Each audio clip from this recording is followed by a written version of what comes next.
My name is Housholder. I am an English professor at Taylor University. I grew up in Anderson. My wife is from the Cayman Islands, and so we lived there for 5 years after we got married, and then came back. This is home.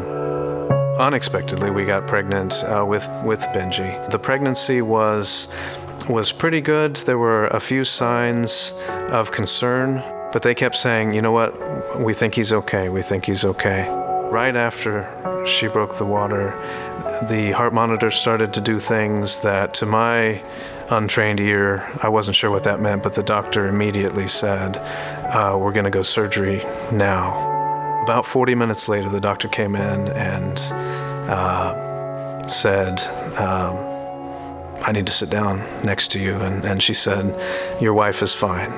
The baby didn't make it. And there's nothing to say at that point. And this is one of those moments in your life where you remember every single thing. Those 3 days in the hospital, I remember everything.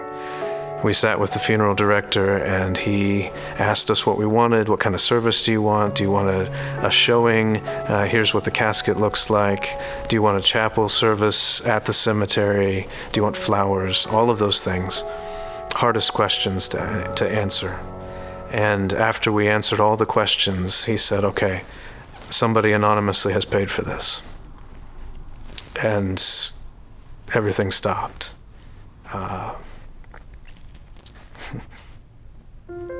It was the one kind of bright spot in 3 really horrible days. Benji's parents, Aaron and Swahil, looked at ways that they could help other families. The way that they found to help families who were in that same situation was to create a fund helping with funeral expenses.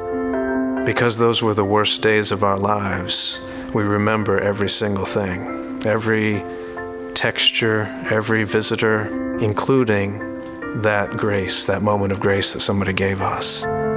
Them establishing this fund and being supported by our foundation has actually encouraged some of those families to give back and pay it forward. To know that his name might bring some comfort to somebody else is a healing thing. And people who are contributing to the fund or to all the foundation stuff, I don't want them to take that lightly. They're helping people in as precious a way as possible.